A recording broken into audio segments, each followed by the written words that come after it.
Bom dia, boa tarde, boa noite, galera, tudo bem? Dando continuidade aqui aos nossos trabalhos, né? Nossas aulas e botando assim os trabalhos para andar, a gente não tem que parar, né?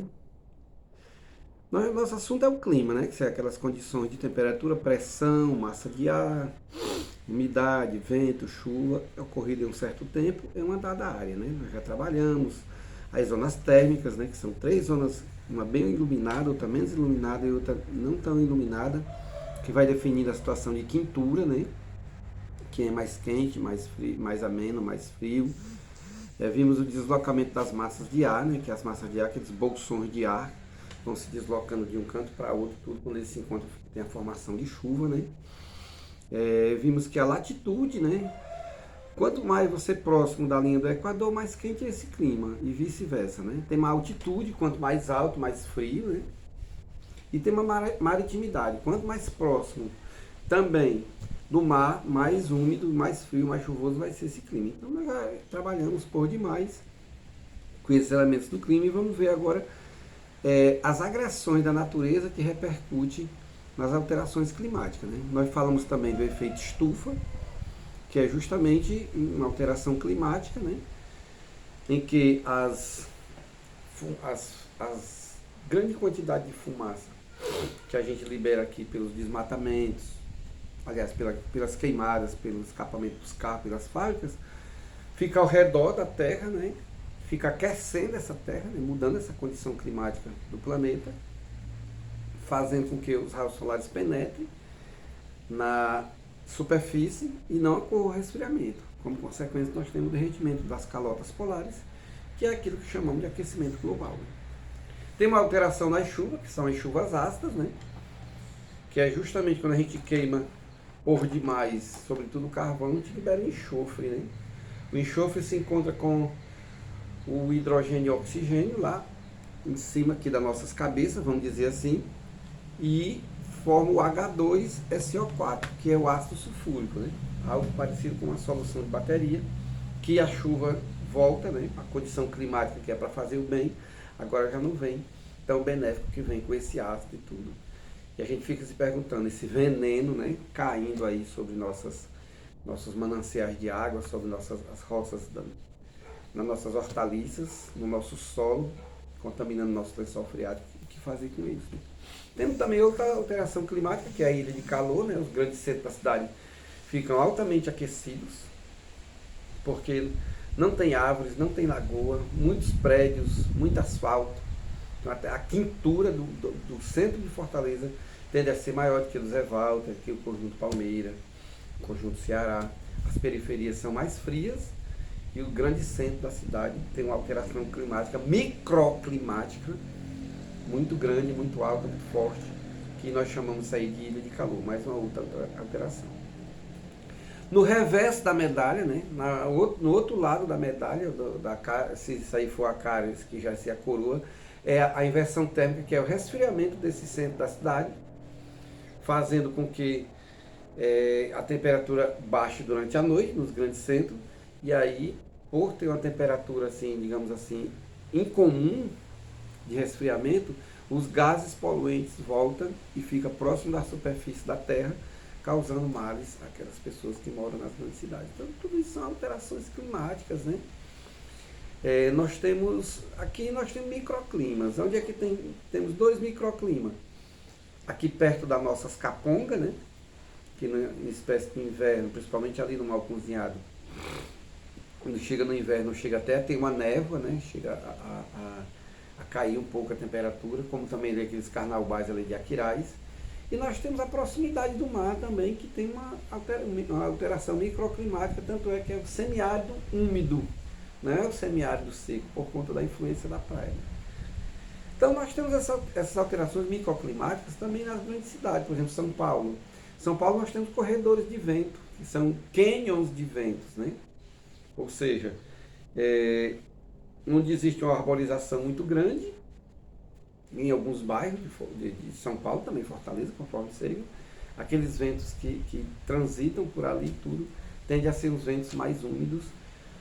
Onde tem os bairros mais úmidos, certamente vai ter uma condição microclimática mais favorável. Né? Temos também outra alteração climática, em São Paulo, que são as sombras dos prédios, né? Aquelas partes em que, principalmente durante a tarde, os prédios são mais assombreados, as pessoas já aproveitam esse bem-estar climático, essa alteração climática para fazer alguns eventos, para promover feirinhas, etc, etc, etc. Mas o que o pessoal mais prima nas grandes cidades hoje é os oásis, né? Oásis é a mesma coisa que ilha, né? Ilha úmida, vamos dizer assim, né? O que é um oásis? Tem o deserto todo e tem uma ilha úmida, um lago com várias palmeiras, várias tâmaras. Essa é a ideia que nós temos de oásis. E esses oásis nos grandes centros de São Paulo, Fortaleza, tudo, são esses condomínios que o pessoal respeita realmente a arborização. Então funciona como uma verdadeira ilha úmida. Ao redor está todo concreto e tudo, porém aquele ar mais arborizado vai dar uma condição climática mais amena, de ar puro, mais ameno e tudo. Gente, nós temos aqui em Cascavel a área que está situada no Colégio Cascavelense, o CC. É uma área de mangueira tão intensa que a temperatura chega a ter até 2 graus de diferença, né? Ali como se fosse um oásis, né? E se você pegar a Pinoretama não tem essa diferença porque ela se confunde. Nós somos uma cidade muito arborizada ainda, né? Nós não temos só o concreto, só aqueles prédios que façam diferença de secura em relação à umidade, né? Então São Paulo já nota essas alterações microclimáticas, tanto de natureza positiva ou de natureza negativa, caso o homem esteja fazendo bem ou não à natureza, né? Nós temos assim como um fator de alteração climática o El Niño, né? O El Niño é um aquecimento das águas do Oceano Pacífico, né? Como as águas dos oceanos é uma coisa ligada à outra, né? No período de chuva, aqui na nossa costa do Oceano Pacífico, aqui do lado oeste, né?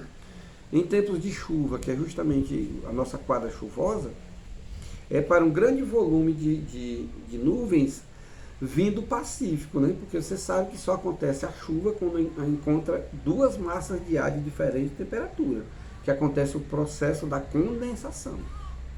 Então nós estamos aqui com um horror de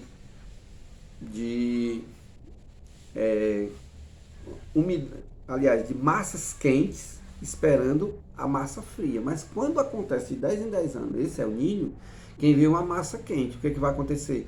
Não vai ter chuva na região nordeste. Vai ter chuva muito, enchentes e chuva descontrolada na região sudeste. Porque assim, as massas de ar da região sudeste estavam esperando se transpor para algum canto, elas não saem de lá. Elas se estacionam. Por quê? Porque não tem a ação da massa quente. Então, funciona como uma espécie de gangorra. Por exemplo, o ar quente sobe aqui para a região nordeste, o ar frio desce para a região sudeste. Então, ocorre muita chuva na região sudeste e aqui mais em cima, na região nordeste, ocorre a seca. Mas seca muito braba, né? Esse aquecimento do Oceano Pacífico. Não se esqueçam que isso cai demais no Enem, né? E tem o de 10 em 10 anos a laninha, que é o resfriamento da água do Oceano Pacífico. O pessoal está estudando as causas ainda, é aí que acontece uma grande quantidade de inverno aqui e vai ter a seca na região sul e na região sudeste. São alterações naturais, mas é um processo que está muito em estudo ainda, é um processo muito novo, é chamado Laninha, El Niño, porque é o menino, ocorre no período de Natal, né, esse superaquecimento dessas águas, e altera a condição climática a nível de mundo, né? Nós temos, pessoal, os rios voadores alterados também, isso é um fenômeno muito novo, porque nós temos 3 tipos de rios, né? Temos os rios que estão debaixo dos nossos pés, que é justamente o nosso lençol freático.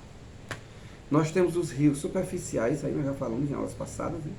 Os rios superficiais, os rios que estão transitando aqui na superfície, e temos os rios voadores, que são os rios que passam sobre as nossas cabeças. Então, uma coisa absolutamente fantástica que acontece. As massas de ar em grande volume penetram em toda a região Amazonas, aí elas fazem esse fluxo, elas voltam, pega aquela cabeça do Brasil, aí elas voltam para fazer uma pancada de chuva pesada, porque elas se reabastecem na Amazonas, e elas já vêm do Oceano Atlântico, e já passa na superfície de água do rio Amazonas. Então ele volta através do Mato Grosso, esse grande volume de nuvens vai voltando de maneira bem devagarinho, vai descendo, descendo, até fazer chuva em São Paulo, Rio de Janeiro, Minas Gerais, até o Paraná. Mas o que foi que eu falei nesse instante? Só acontece chuva quando tiver o encontro de duas massas de ar. O que vai acontecer? Em São Paulo já acontece um desmatamento muito grande, em São Paulo já acontece a liberação de fumaça muito grande, em São Paulo já tem uma alteração climática, tipo assim, já tem uma mudança de temperatura brusca. Então, esses rios voadores não chegam até São Paulo. Quer dizer, professor, que quem fornece a boa quantidade das chuvas de São Paulo e de Janeiro é a Amazônia, sim. Por que não consegue força? Porque a Amazônia está sendo desmatada e esse grande volume de nuvem não está fazendo mais para descer para São Paulo e chover. Vocês sabem, tiver acompanhado aí, há uns 4 anos atrás tivemos um problema de seca em São Paulo, de natureza terrível. E agora nós temos assim um problema de abastecimento de energia cara, porque os rios de São Paulo estão secos, não estão conseguindo mover as turbinas hidroelétricas. É necessário que a gente compre energia mais cara. Quer dizer, se você imaginar, pessoal, assim, aquela região sul e sudeste concentra aproximadamente 120, 130 milhões de pessoas, mais da metade da população desse país. Aí a população desse país, 130, 140 milhões de pessoas passando por seca, apagão, já pensou 3 dias que não tem energia de jeito nenhum em São Paulo, como é que não fica aquilo ali? É necessário que a gente leve a Amazônia, essa questão de desmatamento, de queimada, de poluição, a sério. Porque quando a desgraça vem, vou dizer logo é assim, quando a catástrofe vem, é coisa de grandes proporções. E o homem, o ser humano sofre muito. Isso aqui foi o nosso recado. E dizer que a gente não pode brincar com o clima, porque apesar dele ser um elemento natural muito benéfico, ele também tem lá os seus malefícios, caso nós não tenhamos cuidado da natureza como tem que ser cuidado. Tudo de bom para vocês, até o nosso próximo encontro.